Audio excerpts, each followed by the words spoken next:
مولانا صاحب آپ کا ایک کلپ سنا جس میں آپ فرما رہے تھے اس دور کے ابدال مولانا فضل الرحمان ہیں، اتنے بڑے اکابر کو چھوڑ کے ایک سیاسی مولوی کا نام آپ نے کیوں کہا؟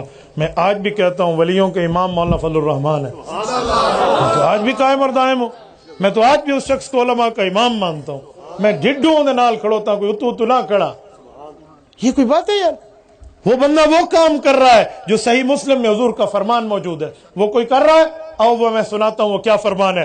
حضرت ابو ہریرہ فرماتے ہیں، صحیح مسلم کی صحیح حدیث ہے، اللہ کے رسول نے فرمایا کانت بنو اسرائیل تسوسهم الانبیاء کلما ہلک نبی خلفہ آخر، فرمایا لوگو انبیاء نبی بھی ہوتے سیاستدان بھی ہوتے، میں آخری نبی اور آخری سیاستدان بن کے آیا ہوں نبیوں کے حساب سے، اب میرے بعد میرے خلفاء، میرے نائب اور میرے ورثاء اس کو لے کر چلیں گے۔ تو علماء انبیاء کے وارث ہیں، علم میں بھی اور سیاست میں بھی۔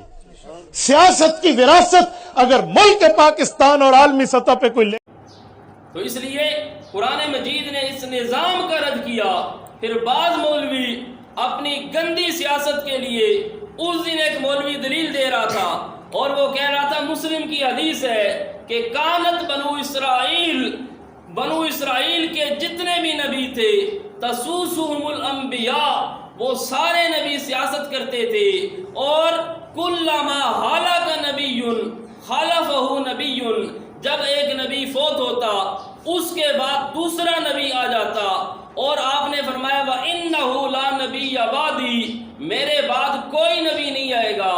تو اس سے اب اس نے ثابت یہ کیا کہ یہ جو سیاست ہے موجودہ، یہ گویا بخاری سے ثابت، مسلم سے ثابت، حالانکہ یہاں پر بھی اس دجل سے کام لیا گیا۔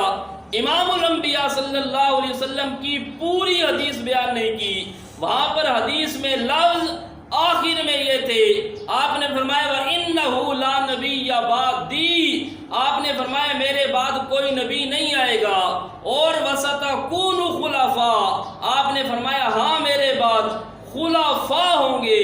یہ جمہوری نظام، اس کی آپ نے سیاست نہیں کی، نہ آپ نے اس کا درس دیا، وہ خلافت کا درس تھا، حدیث تھی خلافت والی، اور اس کو پیش کر دیا اس نظام پر۔ تو اس لیے یہ سیاست، اور پھر سیاست اردو والی اور عربی والی مکس کر دی، حالانکہ عربی میں سیاست اور چیز ہوتی ہے، اردو میں سیاست اور چیز ہوتی ہے۔ جس طرح وہ دوسرے بھائی کرتے ہیں وَابْتَغُوا إِلَيْهِ الْوَسِيلَةَ، وہ کہتے ہیں قرآن نے کہا وسیلہ تلاش کرو، حالانکہ عربی میں وسیلہ اور چیز ہے، سرائکی میں وسیلہ اور چیز ہے۔ اس کی مثال وہ ایک مولوی تھا، اس کے ایک مرید عبد الغنی نامی، وہ بیچارہ مر گیا، اور جب وہ مر گیا تو بیوی اس کی آئی، بچے اس کے آئے وراثت کے لیے، تو مولوی صاحب نے وراثت تقسیم کی، اور اس نے کہا بھئی یہ جو ہے نا 8واں حصہ بیوی کو ملے گا اور 7 حصے اس کی اولاد کو ملے گی۔ اب وہ عورت کہنے لگی مولوی صاحب تیرے ناشتے، تیرے سارے کھانے پینے جتنے بھی پروٹوکول ہیں وہ سب میں کرتی ہوں، اور میرے لیے 8واں حصہ اور سارے 7 حصے بچوں کے۔ تو عورت نے کہا مولوی صاحب تیرے ٹکر بند، کھانے پینے ناشتے ہر چیز بند۔ تو مولوی جب دیکھتا ہے نا کہ میرا رزق بند ہو گیا، پھر وہ بیچارہ سوچتا ہے، ادھر ادھر ہاتھ مارتا ہے۔ تو جب اس عورت نے کہا کہ تیری ہر چیز میری طرف سے بند، کوئی نذرانہ، کوئی تحفہ، ہدیہ، گفٹ آپ کو نہیں ملے گا، تو مولوی صاحب نے کہا اچھا یوں کریں آپ کل تشریف لے آئیں، میں آخر بندہ ہوں، انسان ہوں، بھول سکتا ہوں، کل اپنے پترا نو بھی نال لے آؤں۔ اگلے دن آئے، بچے بھی ساتھ تھے، وہ بھی ساتھ تھے۔ تو مولوی صاحب کہنے لگا بھائی مسئلہ یہ ہے، کل میں نے جو مسئلہ بتایا تھا وہ میں بھول گیا تھا، آخر انسان ہوں، خطا کا پتلا ہوں۔ اصل میں مسئلہ یہ ہے، قرآن کی آیت میں نے بعد میں دیکھی، قرآن کہتا ہے ما اغنا عنہ مالہ وما کسب، ما اغنا کے غنی دا جڑا مال ہے، ما اغنا عنہ مالہ، قرآن کی تعریف یوں کرتے ہیں مولوی، ما اغنا عنہ مالہ، کہ غنی دا جڑا مال ہے، ما کا سب، وہ بیٹوں کا نہیں ہے بلکہ ماں کا سب، وہ سب کا سب ماں کا ہے، کیونکہ ماں نے دینے دینے ناشتے۔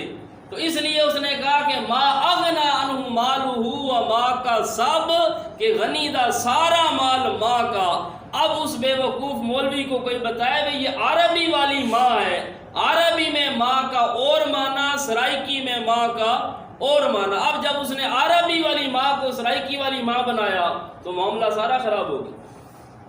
اب یہاں پر بھی لفظ تھے کہ کانت بنو اسرائیل تسوسهم الانبیاء، کہ بنی اسرائیل کے تمام انبیاء وہ سیاست کرتے تھے. تو مولوی نے کہا وہ ہمارے والی سیاست کرتے تھے، حالانکہ وہ سیاست اور تھی، یہ سیاست اور ہے. یہ اردو والی سیاست ہے، یہ ہے ماں کا سب والی، اور وہ جو سیاست تھی وہ اور تھی. سیاست بمعنی حفاظت کے ہے کہ وہ جو انبیاء تھے وہ اپنی مخلوق کا، اپنی رعایا کا، اپنی جو ان کی عوام ہوتی تھی، جس طرح حقوق اللہ کی حفاظت کرتے، عوام کے حقوق کی بھی حفاظت کرتے. یہ معنی تھا کہ عوام کے اندر انصاف فراہم کرتے، ان کے اندر ظلم اور ستم کو مٹایا کرتے تھے، حسد اور بغض کو مٹایا کرتے تھے، کوئی کسی کے ساتھ زیادتی نہ کرے، کوئی ناپ تول میں کمی نہ کرے، معاشرے کو پاک اور صاف رکھتے تھے، مساوات قائم کرتے تھے. اور یہ انبیاء کا کام تھا. اس لیے فرمایا کانت بنو اسرائیل تسوسهم الانبیاء کلما ہلاک نبی خلفہ نبی.